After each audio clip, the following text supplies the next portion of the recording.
Hello everyone, welcome back to my channel Basic to Success Academy. Algorithm আৰু flowchartত stress দিয়াৰ main reasonটো হৈছে প্ৰতিটো ল্যাঙ্গুৱেজত আমি যদি মাষ্টাৰ কৰিব লাগে তেতিয়াহ'লে বেছিক আমি তাৰ এলগৰিদমছখিনি আৰু flowchartখিনি অলপ জানিব লাগে। এলগৰিদম যিহেতু আমি শিকিলোৱে যে ষ্টেপ বাই ষ্টেপ প্ৰচেছ হয় কোনো এটা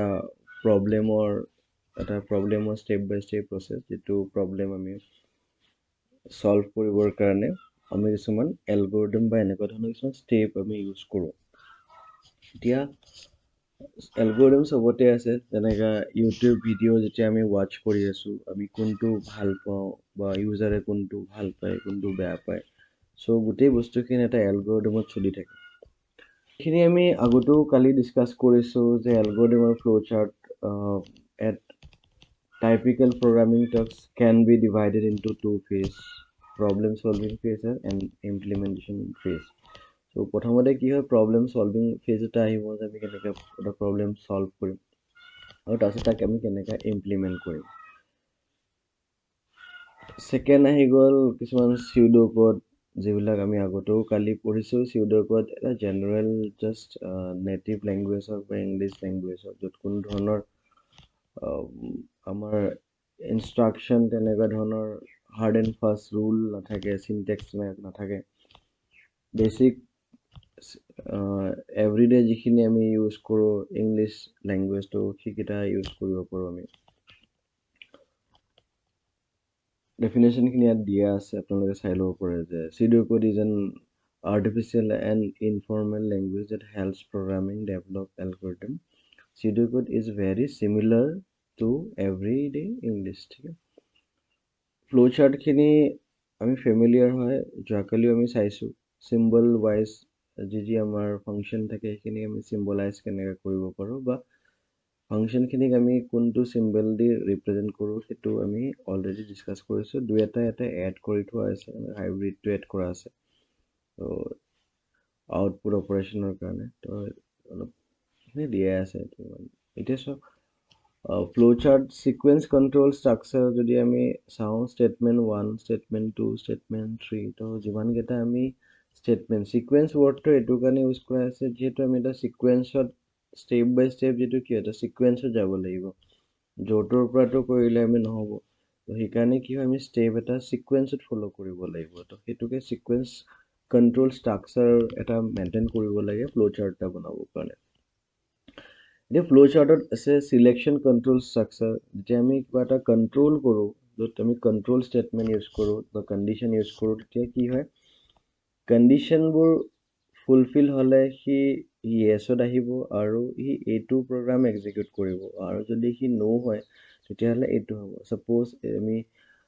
এনেকুৱা এক্সাম্পল চাওঁ, যদি কাৰোবাৰ 18 ইয়াৰ্ছৰ বেছি হৈছে সি ভোটাৰ এলিজিবল হ'ব। যদি 18 ইয়াৰ্ছ হোৱা নাই তেতিয়াহ'লে সি ভোটাৰ এলিজিবল নহয়। যদি সি এলিজিবল হয়, য়েছ হয়, তেতিয়াহ'লে কি হ'ব, সি ভোট দিব পাৰিব, আৰু যদি এলিজিবল নহয় কি হ'ব, তেতিয়াহ'লে সি ভোট দিব নোৱাৰে। এইখিনি বস্তু ক'ত দৰকাৰ হ'ব, যেতিয়া আমি এটা ছফ্টৱেৰত কাম কৰিম বা আমি ধৰণৰ কিবা ৰিয়েল এক্সাম্পল দিব লাগে, সেইটো এক্সিকিউট হ'ব লাগিব, নহয়তোবাতো ৰিজাল্ট আমাক ভুল দিব। তো ৰিজাল্টটো যদি কণ্ডিশ্যন বেছ হয় তেতিয়াহ'লে আমি কণ্ডিশ্যন ইউজ কৰিব লাগিব। ৰিপিটিশ্যন কণ্ট্ৰল ষ্ট্ৰাকচাৰ। এতিয়া লুপ, যদি এটা কাম মই বাৰ বাৰ কৰি থাকিব লাগে, ছাপ'জ মই এটা কিবা প্ৰিণ্ট কৰিব লাগে, 1ৰ পৰা 100লৈকে প্ৰিণ্ট কৰিব লাগিব, তেতিয়া কি হয়, এই কামটো 1ৰ পৰা 100লৈকে সি ছেইম কামেই কৰি আছে। এবাৰ জেনেৰেট কৰিলে 1, তাৰপিছত আকৌ জেনেৰেট 2 কৰিলে, আকৌ 3 কৰিলে, আকৌ 4 কৰিলে, এনেকৈ 100 টাইমছ কৰি আছে। তো এটা কাম যেতিয়া মাল্টিপুল টাইমছ কৰি থকা হয় তাক আমি লুপ বুলি কওঁ। যিকোনো কাম হ'ব পাৰে, ছাপ'জ মই এটা নামে যদি 100 বাৰ প্ৰিণ্ট কৰিব বিচাৰোঁ তেতিয়াও মই এটা কামে বাৰ বাৰ কৰি থাকিব লাগিব। ছাপ'জ এটা মাল্টিপ্লিকেশ্যন টেবুল লাগে, চ' মই 5ৰ লাগে, 6ৰ লাগে, তো সেইটো কি হ'ব, বাৰ বাৰ মোক 5ৰ টেবুলত মই 5টো বাৰ বাৰ লিখি থাকিম, 5 × 1 5, আকৌ 5 × 2, তো 5টো বাৰ বাৰ লিখি থাকিব লাগিব। তো তাক আমি কি কৰিম, লুপ, সেইবোৰ লুপ। চ' এতিয়া লুপতো ছেইম থাকিব, এটা লুপ আহিব কণ্ডিশ্যন, যদি য়েছ হয় তেতিয়াহ'লে লুপটো এক্সিকিউট হ'ব, আৰু যদি সি কণ্ডিশ্যনটো ফুলফিল নহয় তেতিয়াহ'লে সেই নোট আহি যাব এতিয়া এইকেইটা বস্তু আমি ৰিপ্ৰেজেণ্ট কৰিছোঁ যে এই এতিয়া ডায়েগ্ৰামটো চাই আমি গম পাম যে ধৰক এই ডায়েগ্ৰামটোৱে কি প্ৰব্লেম এটাৰ সলিউশ্যন কৰি আছে যে প্ৰথমতে বিগিন আৰু এণ্ড থাকিবই হয়নে যিকোনো এটা প্ৰগ্ৰাম আমি ষ্টাৰ্ট কৰোঁতে প্ৰথমতে বিগিন কৰিম হয়নে তাৰপিছত এণ্ড কৰিম বা ষ্টাৰ্ট কৰিম বা এণ্ড কৰিম তাৰপিছত ইনপুট ল'ম ইনপুটৰ কাৰণে আমাৰ চিম্বল আছে হয়নে ৰিড বাৰ্থ ডেট তো বাৰ্থ এতিয়া তুমি এটা যদি এজ কেলকুলেশ্যন কৰোঁ ছাপ'জ এতিয়া নতুন ইয়াৰ আহি আছে তো এতিয়া যদি মই চাওঁ যে ডেট অফ বাৰ্থটোৰ লগত যদি এইটো ইয়াৰ যদি মাইনাছ কৰোঁ তেতিয়াহ'লে আমি গম পাম আমাৰ এজ কেনেকুৱা আছে তো ইনপুট আমি কি লাগিব বাৰ্থ ডেট তো বাৰ্থ ডেটটো আমি ল'ব লাগিব তাৰপিছত যেতিয়া আমি এজ উলিয়াম বয়সটো উলিয়াব লাগিব তেতিয়া কি হ'ব কাৰেণ্ট ইয়াৰ এতিয়া যিটো বছৰ চলি আছে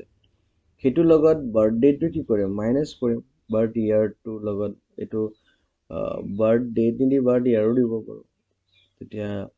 কাৰেণ্ট ইয়াৰৰ লগত বাৰ্থ ইয়াৰটো যেতিয়া আমি মাইনাছ কৰিম তেতিয়া কি হ'ব ডিছপ্লে এজ প্ৰেজেণ্ট এজটো দেখাই দিব তো এই ডায়েগ্ৰামটো চাই আমি গম পাম এতিয়া যদি এইটো প্ৰগ্ৰামত যদি কনভাৰ্ট কৰিব লাগে তেতিয়াহ'লে কি হ'ব প্ৰগ্ৰামৰ কাৰণে ইয়াৰ যিখিনি ষ্টেপ আছে প্ৰগ্ৰামত আমি শিকিম ইনপুট কেনেকৈ লয় হয়নে তাৰপিছত কেলকুলেশ্যন কেনেকৈ কৰে ডিছপ্লে কেনেকৈ কৰে সেইখিনি আমি প্ৰগ্ৰামত শিকিম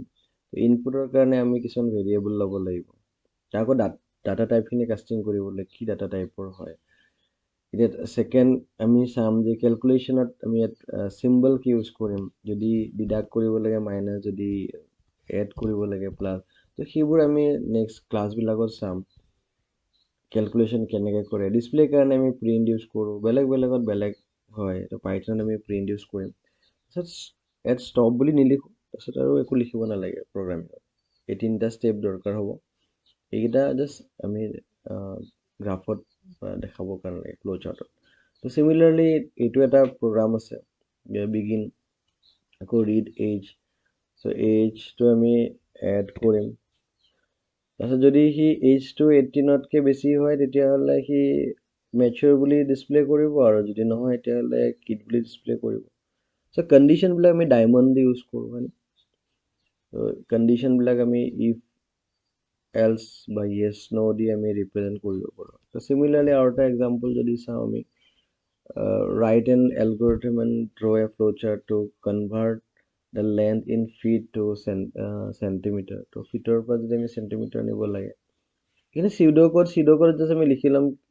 চিম্পল ইংলিছে input the length in feet LFT শ্বৰ্টত লিখিছে calculate the length in centimetre to CLM by multiplying LFT with 30 to 30 the multiply কৰিলে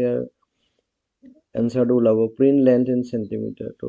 পিছত লাষ্টত আমি প্ৰিণ্ট লেন্থটো আমি দেখাব লাগিব চেণ্টিমিটাৰ কিমান চেণ্টিমিটাৰ তো এইটো চিউড'কড জাষ্ট চিম্পল এটা ইংলিছত লিখি লৈছোঁ তাৰপিছতে আমি ইয়াত যদি আমি একচুৱেল ষ্টেপখিনি এলগৰিদমৰ ষ্টেপখিনি লিখোঁতে ষ্টেপ 1ত আমি ইনপুট ল'ব লাগিব তাৰপিছত আমি কেলকুলেশ্যন পাৰ্টটো হ'ব মাল্টিপ্লিকেশ্যন হওক এডিশ্যন হওক যিকোনো কেলকুলেশ্যন আমি হ'ব পাৰে ডিভিজন হ'ব পাৰে নেক্সট আমি প্ৰিণ্ট কৰিম চিম্পল ষ্টাৰ্ট কৰিম ইনপুট ল'ম তাৰপিছত ইয়াত যিখিনি লেন্থ ফিটৰ লগত আমি 30 দি মাল্টিপ্লাই কৰি দিম এনেকৈ যদি পইচা যদি আমি পইচাৰ পৰা যদি টকালৈ নিব লাগে তেতিয়া আমি কি কৰিম 100 দি মাল্টিপ্লাই কৰি দিম যদি ছেকেণ্ডৰ পৰা মিনিটলৈ নিব লাগে 60 দি মাল্টিপ্লাই কৰি দিম জাষ্ট কেলকুলেশ্যনখিনিত আছে আৰু আমি যিখিনি আনচাৰ সেইখিনি উলিয়াই দিম প্ৰিণ্ট কৰি দিম ষ্টপ ছেকেণ্ড এটা প্ৰগ্ৰাম আছে যে write an algorithm and draw a flow' chart that will read the two slide of a rectangle and calculate its area তো এৰিয়া উলিয়াব লাগে তো এৰিয়াৰ কাৰণে এইকেইটা চিউড'কড যে কি লাগিব ইনপুট উইথ লেন্থ কাৰণ আমি জানো যে এৰিয়া ওলাবৰ কাৰণে উইথ আৰু লেন্থটো মাল্টিপ্লাই কৰিব লাগে চ' ডেট আমি কেলকুলেশ্যন এৰিয়াখিনি মাল্টিপ্লাই কৰিম আৰু প্ৰিণ্ট কৰিম তো ছেম কামেই কৰিছে ষ্টেপ 1ত সি ইনপুটকেইটা লৈছে যে ইনপুট কি লৈছে যে কি লগত মাল্টিপ্লাই কৰিব লাগিব তাৰপিছতে সি এটা এক্সট্ৰা ভেৰিয়েবল এটা লৈ লৈছে সেইখিনি আমি চাম অলপমান প্ৰগ্ৰামিঙত আহিলে তেতিয়া এই বস্তুখিনিও ক্লিয়াৰ হ'ব মানে এনেকুৱা আছে যে আমি এৰ পৰা জেডলৈকে নাজানিলে আমি গোটেইখিনি গমেই নাপাম যে এলফাবেটখিনি কি আছে এতিয়া এ শিকিলোঁ বি শিকিলোঁ চি শিকিলোঁ ঠিকে আছে যেতিয়ালৈকে আমি জেডখিনি নাজানিম বা কেইটামান আমি ৱৰ্ড মেকিং নকৰিম বা সেন্টেন্স যদি আমি মেকিং নকৰোঁ তেতিয়ালৈকে আমি গমেই নাপাওঁ যে একচুৱেল আমি ABCD খিনি ক'ত ইউজ হ'ব। চিমিলাৰলি এতিয়া আমি এনেকৈ ABCD টাইপে পঢ়ি আছোঁ, লাহে লাহে আমি গম পাম, গোটেইখিনি গম পোৱাৰ পিছত গম পাম যে একচুৱেলি ইয়াতে কি কাম হ'ব। ঠিক আছে, চিমিলাৰলি একে অপাৰেশ্যনে হৈ আছে, ইয়াতো মাল্টিপ্লিকেশ্যন এটা কেলকুলেশ্যন কৰিছে, প্ৰিণ্ট কৰিছে। চ' হাইব্ৰিড ইউজ কৰিব পাৰোঁ, বা ছেইম আমি আউটপুটৰ কাৰণে ইয়াতে আমি হাইব্ৰিড যিটো আছে প্ৰিণ্টৰ কাৰণে এইটো চিম্বল ইউজ কৰিম, বা আমি আউটপুটৰ কাৰণে এই চিম্বলটো ইউজ কৰিব পাৰোঁ এইখনে। তো pseudocode and algorithm, তো আৰু আছে আমাৰ write an algorithm to determine a student's final grade and indicate whether it is passing or failing. The final grade is calculated as the average of 4 marks. So pseudocode algorithm or example number 3 is write an algorithm to determine a student's final grade and indicate whether it is passing or failing. The final grade is calculated as the average of 4 marks. So এইটোৱে কি কৰিব যে ষ্টুডেণ্টৰ গ্ৰেডটো determine কৰিব যে সি এই চাৰিটা যিটো ছাবজেক্ট বেছ কৰি সি ডিটাৰমাইন কৰিব। তাৰ কাৰণে কি হ'ব, আমি চাৰিটা ছাবজেক্ট ল'ব লাগিব, চাৰিটা ছাবজেক্ট ইনপুট হিচাপে ল'ম, তাৰ কেলকুলেট কৰিম এভাৰেজ। যিহেতু কি হয়, যদি চাৰিটাত আমি জানো যে পাৰ্চেণ্টেজ বা এভাৰেজ যদি আমি ওলাওঁ, যিমান নম্বৰ হয় তাক ডিভাইডেড বাই 4 কৰিম, কাৰণ চাৰিটা নম্বৰ আছে, 6টা থাকিলে 6 দি কৰিলোঁ। কণ্ডিশ্যন কি হয়, যদি এভাৰেজটো বিল' 50 হয় তেতিয়াহ'লে সি ফেইল কৰিব, আৰু যদি এবভ 50 হয় তেতিয়াহ'লে পাছ কৰিব। তো এইখিনি বস্তু যদি আমি ষ্টেপ বাই ষ্টেপ লিখিব লাগে, তো এলগৰিদমটো হ'ব যে ইনপুট ল'ব লাগিব 4টা নম্বৰ, 4টা ছাবজেক্টৰ কাৰণে 4টা নম্বৰ আমি লৈ লৈছোঁ, ABCDও ল'ব পাৰোঁ, M1 লৈছোঁ। গ্ৰেডৰ কাৰণে আমি যিটো গ্ৰেড, ইয়াৰ যিখিনি মাৰ্কছ পাম সেইখিনি গ্ৰেডত ৰাখিম, আৰু এই 4টাৰ এভাৰেজখিনি আমি ডিভাইড কৰিম 4, তাৰপিছত আমি সেই ডিভাইড কৰি যদি চাপ'জ এই গোটেইখিনি যদি 50 হয় তেতিয়াহ'লে 200 ডিভাইডেড বাই 4 হ'ব, তো 50 পাম, তো ৰিজাল্ট পাছ হ'ব। যদি চবতে 30 হয় তেতিয়াহ'লে কি হ'ব, 120 ডিভাইডেড বাই 4 30 হ'ব, ফেইল হ'ব। তো এই বস্তুখিনি এতিয়া যেতিয়া আমি ফ্ল' চাৰ্ট বা এলগৰিদমত বনাম, তো এইখিনি হ'ব আমাৰ ষ্টেপ, আৰু এইখিনি হ'ব আমাৰ ফ্ল' চাৰ্ট। তো ফ্ল' চাৰ্টখিনি আমি এইকাৰণে বনাওঁ, কাৰণ কি হয়, আমাক এতিয়া ফ্ল' চাৰ্টটো মই GT হিচাপত দি দিব পাৰোঁ। এতিয়া মোৰ মন গৈছে বোলে মই প্ৰতিটোতে এনেকৈ ৰেক্টেংগল দি দিম, সেইটোতো ষ্টেণ্ডাৰ্ড নহ'ব,